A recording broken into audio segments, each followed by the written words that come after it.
The dust-laden wind carried the scent of desperation as Rose Turner stumbled into Oro Blanco, Arizona in the summer of 1878, her once fine dress tattered and her boots worn through at the soles. She hadn't eaten in 3 days, and the small mining town appeared like a mirage before her exhausted eyes, her last hope in a journey marked by tragedy and loss. Zachary Anderson stood on the porch of his general store, watching the newcomer with curiosity. At 32, he was already something of a fixture in Oro Blanco, having arrived 5 years prior with dreams of striking it rich in the nearby silver mines, only to find his talent lay in supplying the miners rather than becoming one. His keen eyes noted the woman's proud posture despite her obvious distress, the way she squared her shoulders. As she approached his establishment spoke of character that hardship hadn't yet broken. "Excuse me, sir," Rose said, her voice hoarse from thirst but still carrying the refined accent of her Eastern upbringing. "I was wondering if there might be work available." Zachary took in her condition with a practiced glance. "What kind of work are you looking for, miss?" "Any kind," she replied, lifting her chin slightly. "I'll work for food if nothing else." Something in her determined gaze struck him, and before he could consider the implications, Zachary heard himself saying, "You'll eat as family, madam. That's how we do things here." Rose's eyes widened slightly, uncertain if she'd heard him correctly. "I don't accept charity, sir." "It's not charity," Zachary clarified, his voice firm but kind. "I need help in the store. My previous assistant left to try his luck in California." "You'll work and you'll be paid fairly with meals included." The relief that washed over Rose's face was quickly masked by a cautious nod. "I'm Rose Turner, I'm a quick learner and I won't disappoint you." "Zachary Anderson," he replied, extending his hand. "Most folks just call me Zach."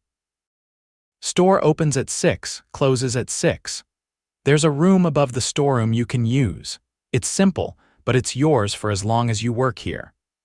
As Rose followed Zachary inside, she wondered if she'd found merely temporary shelter or something she hadn't dared hope for in months, a new beginning.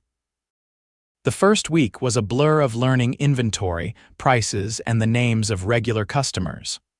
Rose worked tirelessly, determined to prove her worth. Zachary watched with approval as she quickly memorized the location of every item in the store and developed a rapport with the townsfolk, many of whom were initially suspicious of the newcomer with the Eastern accent. "You're good with numbers," Zachary observed one evening as they closed the shop, watching Rose balance the day's accounts with impressive speed. Rose's fingers paused over the ledger. "My father was an accountant in Boston. He insisted I learn." "Boston's a long way from Arizona territory," Zachary remarked, his tone casual but his eyes watchful. Rose's expression closed slightly. "Yes, it is." Zachary didn't press. Everyone in the West had a past they'd rather not discuss. He respected her privacy, focusing instead on teaching her the intricacies of running the store. True to his word, Zachary insisted Rose join him for meals. At first, these were silent affairs, with Rose too exhausted and Zachary too accustomed to solitude to make much conversation. Gradually, however, they began to share small details of their days, commenting on customers or discussing inventory needs. The turning point came 3 weeks after Rose's arrival. A sudden summer storm hit Oro Blanco, bringing flash flooding that threatened the lower part of town. Zachary immediately closed the store and headed out to help the families whose homes were in danger. "Stay here where it's safe," he instructed Rose as he gathered ropes and sandbags. "I'm coming with you," she replied firmly, already rolling up her sleeves. "You'll need every hand available." Together, they worked alongside the townspeople for hours, redirecting water, moving belongings to higher ground, and helping evacuate the elderly. Rose showed no hesitation in wading through the muddy water or carrying heavy loads, her face set with determination. When they finally returned to the store, drenched and exhausted, Zachary looked at Rose with newfound respect. "You're stronger than you look, Miss Turner." Rose wrung out her sodden skirt, a small smile playing at her lips. Most women are, Mr. Anderson. That night, as they sat before the fire sipping coffee laced with whiskey to ward off the chill, their usual silence felt different, comfortable rather than awkward. Rose found herself watching Zachary's profile as he stared into the flames, noticing for the first time the laugh lines around his eyes and the gentle way his hands cradled his cup. "Why did you help me?" she asked suddenly. "When I first arrived, you didn't know me. I could have been anyone." Zachary considered her question for a moment. "Out here, you learn to recognize honest need. There's no shame in it." He paused, then added quietly, 5 years ago, I was the one needing help. Man named Jefferson took a chance on me, sold me this store when he retired. Said he saw something worth investing in." His eyes met hers. "I guess I'm just passing along the favor." Rose nodded, understanding the unspoken language of debt and gratitude that bound communities like Oro Blanco together. It was so different from the cold formality of Boston society, where appearances mattered more than character. As summer turned to fall, Rose's presence in the store became as natural as the changing seasons. She introduced small improvements, a more efficient inventory system, a reading corner with a few books for customers to browse, weekly specials that increased their regular clientele. Zachary found himself increasingly impressed by her business acumen. "Where did you learn all this?" he asked one day as she rearranged a display to showcase new bolts of fabric that had just arrived. Rose's hands stilled momentarily. "My husband had a dry goods store in Boston," she said quietly, the first mention she'd made of a husband. "I helped run it for 3 years before." She didn't finish the sentence, and Zachary didn't push. The mention of a husband explained both her knowledge and perhaps her presence in Arizona. A widow seeking a new start was a common enough story in the West. What Rose didn't say was that Thomas, her husband of 3 years, had died not of natural causes but at the hands of creditors who discovered his gambling debts and fraudulent business dealings. The scandal had destroyed not only her marriage but her family's standing in Boston society. She'd fled west not just from grief but from shame and ruin, carrying nothing but the clothes on her back and her wedding ring, which she'd sold in Santa Fe for train fare. October brought the annual Oro Blanco Harvest Festival, a community celebration that drew people from neighboring settlements. The general store was busier than ever, supplying decorations, fabrics for new dresses, and foodstuffs for the communal feast. "You should attend the dance," Zachary told Rose as they prepared for the busy day ahead. "The whole town will be there." Rose hesitated. "I don't have anything suitable to wear." "Nonsense," Zachary replied. "Take whatever fabric you like from the store, consider it part of your wages." That evening, Rose appeared in a simply cut dress of deep blue calico, her auburn hair arranged in a neat bun rather than her usual practical braid. Zachary, waiting by the store entrance in his best shirt and vest, felt his breath catch at the transformation. "You look." He started, then cleared his throat. "That color suits you." Rose felt a blush warming her cheeks. "Thank you. You clean up rather well yourself, Mr. Anderson." The town square had been transformed with lanterns and bunting. A local band played lively tunes while couples danced and children darted between groups of chatting adults. For Rose, who had grown used to the quiet routine of the store, the noise and activity were overwhelming at first. "Mrs. Turner, Mr. Anderson," Sheriff Miller's wife called, waving them over to a table laden with food. "Come try my apple pie before it's all gone." As they made their rounds, Rose was surprised by how many people greeted her by name, asking her opinion on fabrics or thanking her for special orders she'd arranged. Somehow, without realizing it, she'd become part of the community. "Would you care to dance?" Zachary asked as the band struck up a waltz. Rose hesitated only briefly before nodding. "I'd be delighted." His hand at the small of her back was steady as he led her through the steps. Rose couldn't remember the last time she'd danced, certainly not since Thomas's death. She'd forgotten the simple pleasure of moving in harmony with another person, the quiet intimacy of it. "You dance well," she remarked, noticing how confidently he guided her despite the uneven ground. Zachary smiled, the lantern light catching the gold flecks in his hazel eyes. "My mother insisted all her sons learn, said it would make us better men." "She was right," Rose replied, then felt her cheeks warm at the implied compliment. The waltz ended, but before they could continue their conversation, several miners approached, wanting to talk business with Zachary. Rose excused herself, wandering toward the edge of the celebration where it was quieter. "Mrs. Turner, isn't it?" came a voice from behind her. Rose turned to find a well-dressed man watching her with interest. "Yes, and you are, Calvin Reed. I own the Silver Strike mine." He gestured toward the hills beyond town. "I've seen you working at Anderson's store." There was something in his appraising gaze that made Rose uncomfortable. "Yes, I've been there several months now." "A woman like you shouldn't be working in a dusty general store," Reed said, stepping closer. "I could offer you a position as my housekeeper. The pay would be substantial." "I'm quite happy with my current employment, thank you," Rose replied coolly. Reed smiled, revealing gold-capped teeth. "Perhaps I haven't made myself clear. The position would include additional benefits." Before Rose could respond, Zachary appeared at her side. "Evening, Reed. Enjoying the festival?" The tension between the two men was immediate and palpable. Reed's smile remained fixed, but his eyes hardened. "Anderson, just having a pleasant conversation with the lovely Mrs. Turner." "Rose," Zachary said, not taking his eyes off Reed, "Sheriff Miller was asking after you, something about ordering fabric for his wife's birthday." Grateful for the escape, Rose nodded. "If you'll excuse me, Mr. Reed." As she walked away, she heard Reed say quietly, "You should be careful about your investments, Anderson.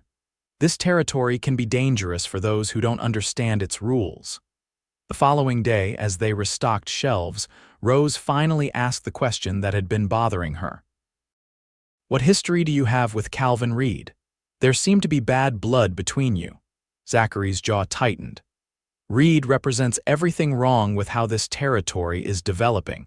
He treats his miners like slaves, forces out small claim owners, and has the territorial governor in his pocket." He shelved a tin of coffee with more force than necessary. 2 years ago, he tried to buy this store to convert it into a company shop where his miners would be forced to buy overpriced goods. I refused. And he doesn't take refusal well, Rose guessed. "No," Zachary agreed, "he doesn't." He paused, then added, "Whatever he offered you last night, Rose, it wouldn't have ended well. Men like Reed don't see people just possessions." The genuine concern in his voice touched her. "I can take care of myself," she said gently, "but thank you for your concern." As they worked side by side, Rose found herself increasingly aware of Zachary's presence, the brush of his hand as he passed her items to shelve, the scent of soap and sunshine that clung to his clothes, the timbre of his voice as he greeted customers. She caught herself watching him when he wasn't looking, admiring the kindness in his interactions with the townspeople and the integrity with which he conducted business. November brought colder weather and preparations for winter. The store became a hub of activity as ranchers and miners stocked up on supplies before the mountain passes became difficult to traverse. Rose and Zachary worked longer hours, often finishing inventory late into the evening. One such night, as they checked supplies by lamplight, Rose found herself sharing stories of her childhood in Boston, memories she hadn't revisited in years. Zachary listened attentively, offering his own tales of growing up on a small farm in Missouri before heading west after the war.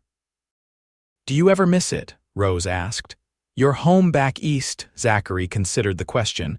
"Sometimes, but home isn't always about where you were born." His eyes met hers across the counter. "Sometimes it's about where you choose to put down roots." The air between them seemed to thicken with unspoken possibilities. Rose was acutely aware of how close they stood, how easy it would be to reach across the space separating them. But the memory of her past failures, her inability to see Thomas for what he truly was, Her naivete in trusting too easily made her hesitate. Zachary seemed to sense her conflict. With gentle consideration, he stepped back, breaking the moment. "It's late. We should both get some rest." Rose nodded, both relieved and disappointed. "Good night, Zach." It was the first time she'd used his shortened name, and the sound of it in her voice followed him into his dreams that night. The first snowfall came earlier than expected, blanketing Oro Blanco in white overnight. Rose woke to transformed landscape and the unusual silence that fresh snow brings. The store was busier than ever as people hurried to complete their preparations before the weather worsened. Late in the afternoon, Sheriff Miller burst through the door, his expression grave. "Zach, we've got trouble. Stage from Tucson's overdue. Driver managed to get word to us they're stranded about 10 miles south with a broken axle. Got passengers, including women and children." Zachary immediately began gathering supplies. "How many men are you taking?" "As many as can ride. With this snow and temperatures dropping, those folks won't last the night without help." "I'm coming," Zachary said, already pulling on his heavy coat. Rose stepped forward. "What can I do?" "Keep the store open," Zachary instructed. "People will need supplies. And prepare hot food and coffee for when we return with the passengers." Within an hour, a rescue party of 12 men had assembled, loaded with blankets, food, and tools to repair the stagecoach if possible. Rose watched from the store doorway as they rode out, a knot of worry forming in her stomach as Zachary disappeared into the swirling snow. The hours crawled by. Rose kept herself busy organizing supplies, heating water for baths, and preparing a large pot of stew. Several of the town's women joined her, bringing extra blankets and clothing for the stranded passengers. Night fell, and still there was no sign of the rescue party. The wind picked up, howling around the eaves of the store. Rose found herself standing at the window every few minutes, straining to see through the darkness. "They'll be all right," Mrs. Miller assured her, patting her arm. "Zach knows these trails better than anyone." It was past midnight when they finally heard the jingling of harnesses and the creak of wagon wheels. Rose rushed outside, lantern held high, to see the rescue party returning with 2 wagons loaded with passengers. She quickly counted heads, her breath catching until she spotted Zachary riding alongside the second wagon.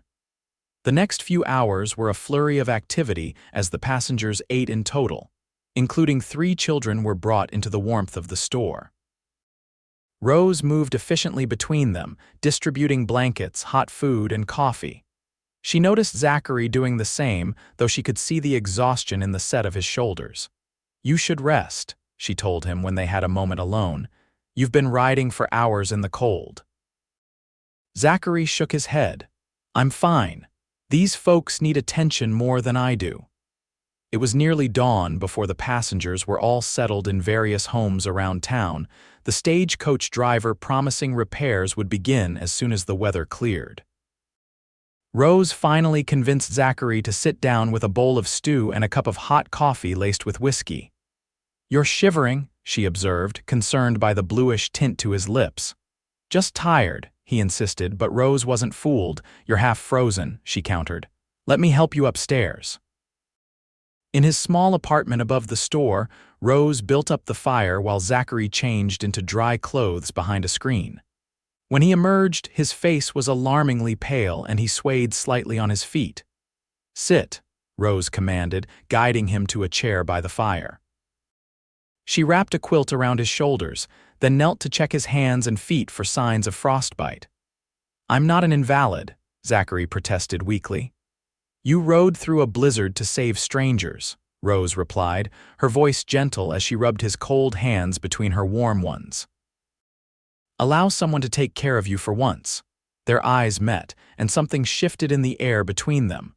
Rose became acutely aware of their proximity, of the intimacy of the moment. "Why did you come to Oro Blanco, Rose?" Zachary asked quietly, his gaze steady on hers. Rose hesitated, then decided that after all these months he deserved the truth. "I was running away. My husband, he wasn't who I thought he was." When he died, I discovered he'd been embezzling from his business partners, gambling away our savings. There were threats, men coming to collect debts I couldn't pay, so I left everything behind and headed west. Zachary's hand turned in hers, his fingers interlacing with her own. I'm sorry you had to face that alone. I'm not alone anymore, Rose replied softly, surprising herself with the admission. For a long moment neither moved. Then, with gentle deliberation, Zachary leaned forward and pressed his lips to hers. The kiss was tentative at first, a question rather than a demand.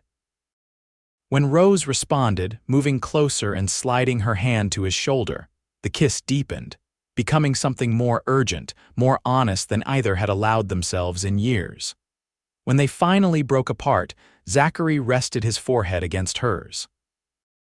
I've been wanting to do that for months, he confessed. Rose smiled, a warmth spreading through her that had nothing to do with the fire. Why didn't you?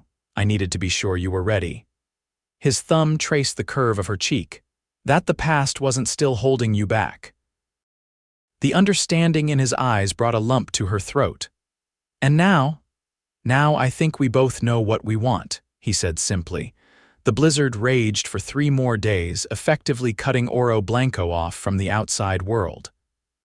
For Rose and Zachary, it created a precious bubble of time where they could explore this new understanding between them without the scrutiny of the town. During the day, they opened the store for limited hours, providing essential supplies to those who braved the weather. In the evenings, they talked for hours, sharing the parts of their histories they'd previously kept hidden. Rose told him about her sheltered upbringing in Boston, her whirlwind courtship with Thomas, and the painful awakening that came with discovering his true nature after his death. Zachary spoke of his time as a Union soldier, the wandering years that followed as he tried to find his place in a country forever changed by war, and his eventual arrival in Arizona territory with little more than determination and a willingness to work hard. I never expected to find someone like you in Oro Blanco, Zachary admitted one evening as they sat side by side before the fire, his arm draped comfortably around her shoulders. Rose leaned into his warmth.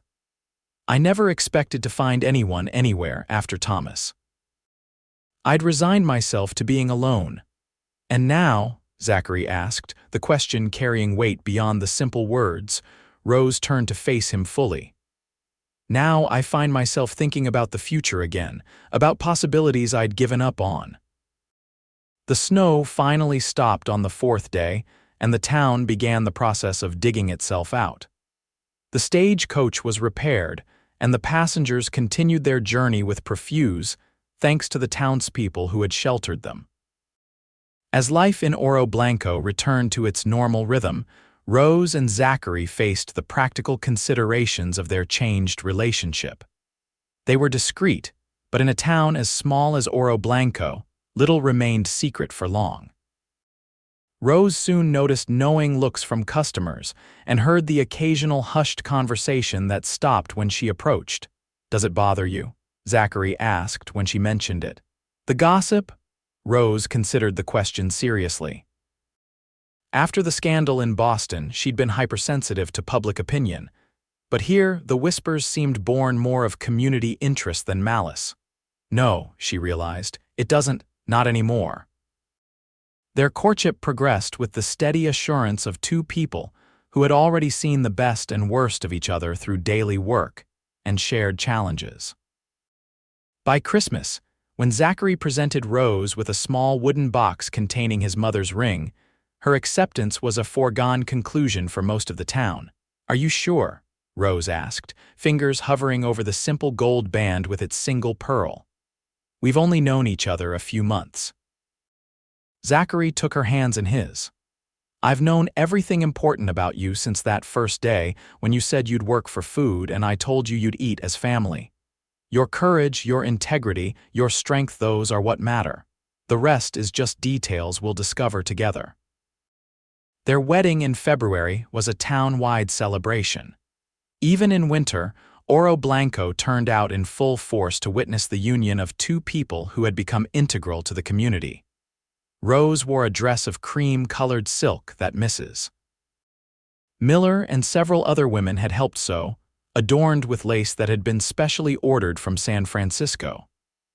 Zachary, standing before the traveling preacher in his best suit, looked at his bride with undisguised adoration.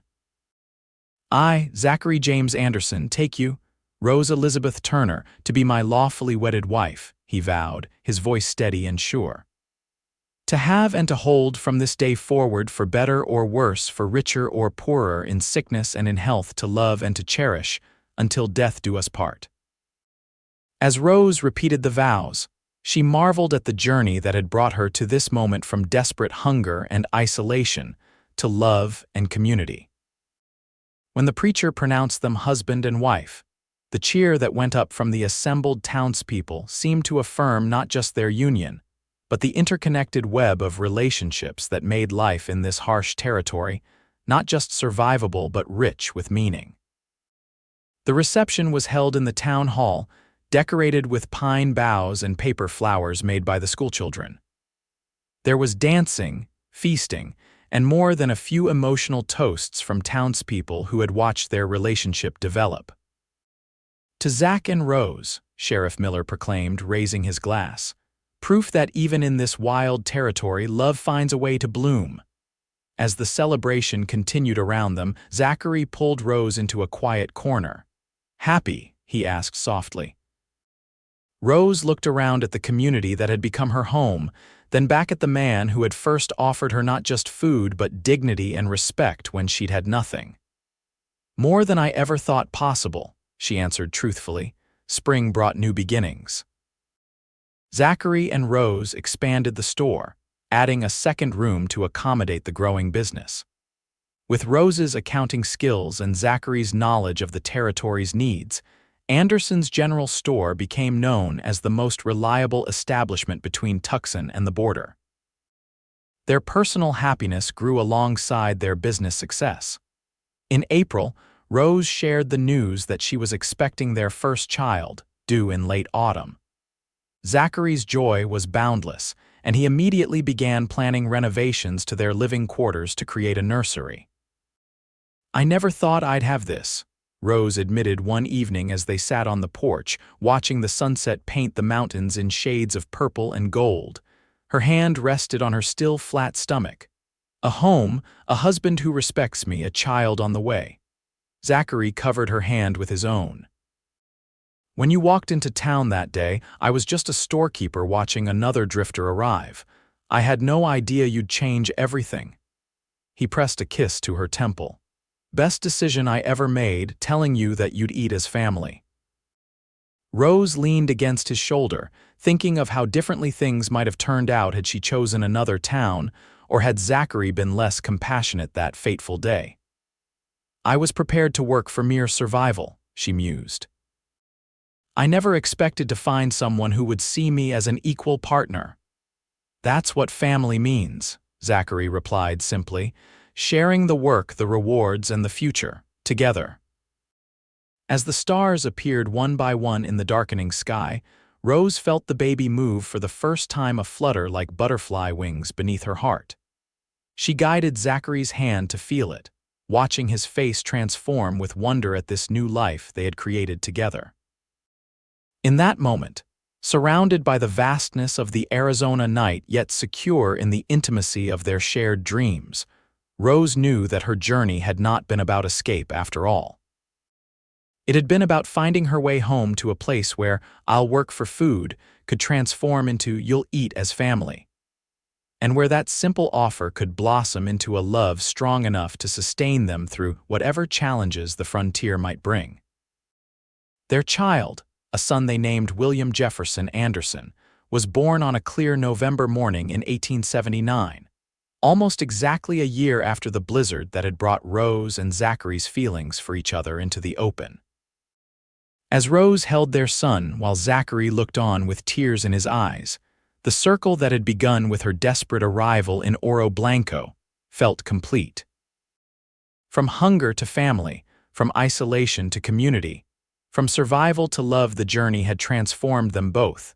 proving that even in the wild uncertainty of the western frontier, home could be found in the most unexpected of places, beginning with a simple offer of dignity and respect that blossomed into love.